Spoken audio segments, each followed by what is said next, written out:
আজি মই আপোনালোকৰ আগত এটা ৰেচিপি দেখুৱাব লৈছোঁ। এইফালে মই লৈছোঁ গাহৰি মাংস আৰু এইফালে আলু কাটি লৈছোঁ, পিঁয়াজ জলকীয়া কাটি লৈছোঁ আৰু এই কাপটোত লৈছোঁ এইফালে মিট মছলা আৰু এইটো হৈছে জিৰা পেকেট হয় আৰু এইফালে আছে এভৰিডে গৰম মছলা আৰু এইফালে মই কেৰাহীখনত তেল দি লৈছোঁ।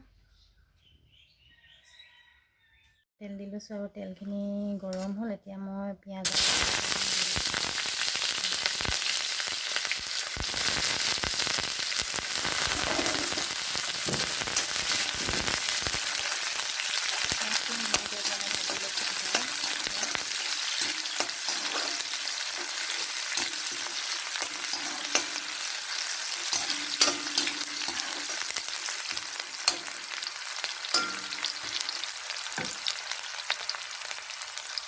মাংসখিনি ভাজি ল'লোঁ। ভালকৈ ভাজি লোৱাৰ পিছত আলুকেইডোখৰ ইয়াতে দি দিম কাটি লোৱা।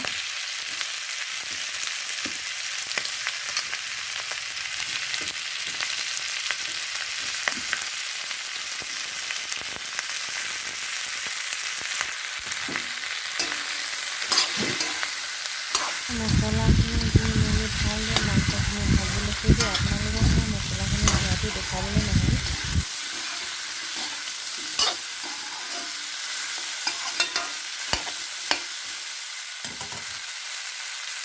ধুনীয়াকৈ ভাজি লৈছোঁ।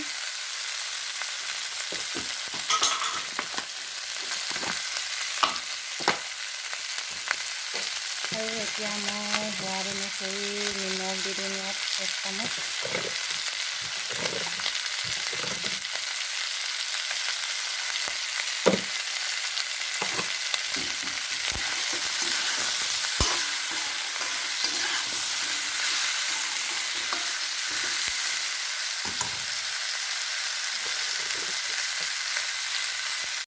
আৰু এতিয়া মই মাংসখিনি ভালদৰে লৰাই দিম।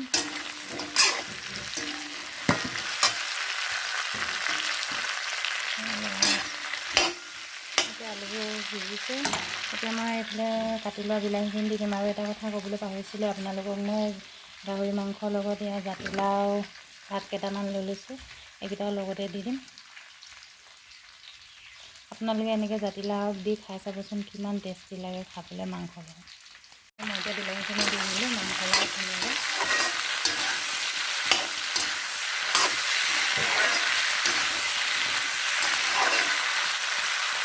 সেইখিনি অকণমান দেৰি সিজাৰ পিছত তাৰপৰা লাহেকৈ মই এইফালে জাতিলাও আগ লৈ লৈছোঁ, জাতিলাও আগখিনি দিম। মই এইফালে জাতিলাও আগ যে লৈ আহিছিলোঁ, আগকেইটা এতিয়া ইয়াৰ লগত দি দিম মাংসখিনিৰ লগত।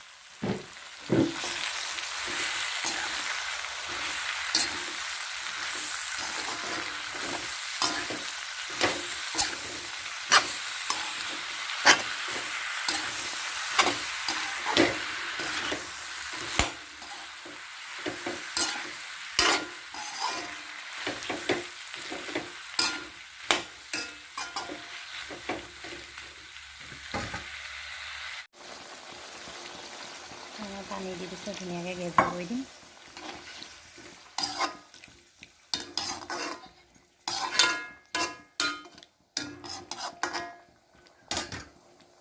মোৰ মাংসখিনি ধুনীয়াকৈ সিজিছে। আলুবোৰ ধুনীয়াকৈ সিজি গ'ল।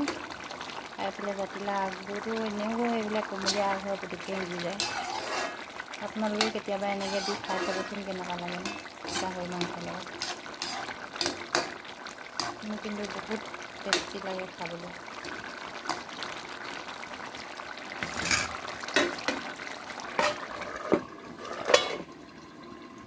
গাহৰি মাংস জাতিলাও বিলাহী আলু দি ভজা ৰেচিপি ৰেডি হৈ গ'ল।